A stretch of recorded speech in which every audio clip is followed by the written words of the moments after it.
जो उपासक प्रभु के चरणारविंद का इस कोटि से आश्रय ले लेता है, नित्य निरंतर उसका भजन होने लगता है, क्योंकि अब कोई आस नहीं रही, किसी से विश्वास नहीं, भरोसा नहीं, संबंध नहीं। बहुत ध्यान देने योग्य बात है, हमारा जो अनन्य भजन, अखंड भजन, अव्यावृत भजन नहीं हो रहा, उसका कारण है कहीं अन्य कोई आस है, कहीं अन्य कोई भरोसा है, अन्य कोई विश्वास है। वही अन्य आस, विश्वास, भरोसा हमारे अनन्य भजन को नष्ट कर रहा है। जिसका एकमात्र प्रभु से आशा, एकमात्र प्रभु पर विश्वास, एकमात्र प्रभु से संबंध है, भरोसा है, उसका अनन्य भजन शुरू हो जाता है। वो अनन्य भजन करता है, ये शब्द नहीं आया, शब्द आया उसका अनन्य भजन शुरू हो जाता है। ये अनन्य भजन की वृत्ति आपके अन्य आश्रय छोड़ने से, प्रभु की कृपा से आई है, समझ लीजिए। नहीं तो आप प्रयासरत हैं, देखो प्रयासरत हैं, आप उपासक हैं, पर अखंड भजन थोड़ी हो रहा है। भगवदाकार वृत्ति, चाहे आप चल रहे हैं या आप व्यवहार में हैं या बैठे हैं, पड़े हैं, सो रहे हैं या जग रहे हैं, वैसा होता है। भजन की कैसे वो शब्द ही नहीं है जिससे वो अंतःकरण की स्थिति को शब्दों में बांधकर बताया जा सके, क्योंकि वो अचिंत्य आनंद प्रभु के द्वारा वो दी हुई वृत्ति है, इसलिए वो अचिंत्य है। जैसे प्रेम को कहा गया अनिर्वचनीयम प्रेम स्वरूपम केवल मुंह का स्वादन, आप ऐसे ही वही भजन का स्वरूप भी है। किसी फल के लिए, किसी गति के लिए जो भजन किया जाता है, उसमें ये भजन जागृत नहीं होता। जिस भजन की बात कर रहे हैं, समझ रहे ना, प्रायः इसीलिए कहा गया है कि निष्काम भगवत प्रेमी महात्मा कोई बिरला होता है। कोई एक पाव भगत जिन्हें जो कहो हरिवंश रस बिरलो समुझनहार, एक दो ही जो पाइए खोजी सब संसार। तो आप कह सकते हैं कि एक दो की बात कही जा रही, बहुत लोग भजन कर रहे हैं, बोले वो आत्म सुख के लिए कर रहे हैं। कई होते हैं विषय सुख के लिए करते हैं, कई होते हैं शुभ गति कर ले। लेकिन यहां जो अभी चर्चा अभी हो रही है, ये उस महान प्रेमी भागवत की हो रही है जिसको किंचन मात्र कोई आकांक्षा नहीं। कल चर्चा आपने जहां विश्राम हुई थी, वहां पर आप अपनी दृष्टि ले जाइए आंतरिक, उसमें यही था।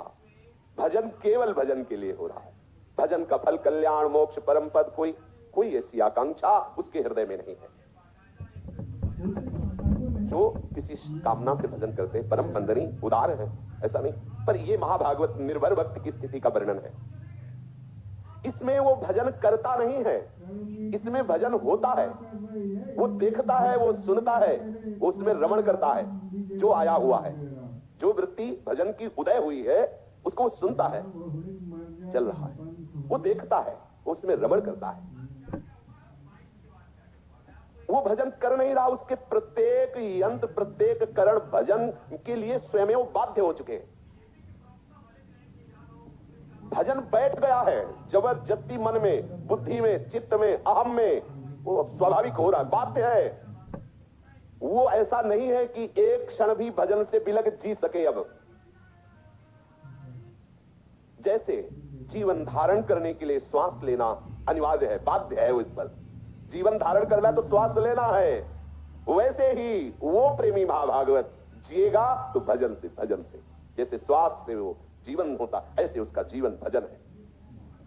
सोते जागते, उठते बैठते, खाते पीते, प्रत्येक चेष्टा करते, जैसे बिना प्रयास के श्वासोच्छ्वास होता रहता है, ऐसे उसका भजन होता रहता है। उसे कहते हैं अव्यावृत भजनार्थ, उसे कहते हैं अखंड भजन।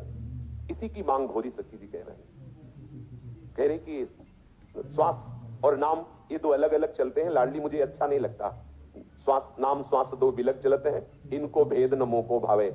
श्वास ही नाम, नाम ही श्वासा, नाम श्वास को भेद मिटावे। रोम रोम जब रग रग बोले, तब कुछ स्वाद नाम को पाए।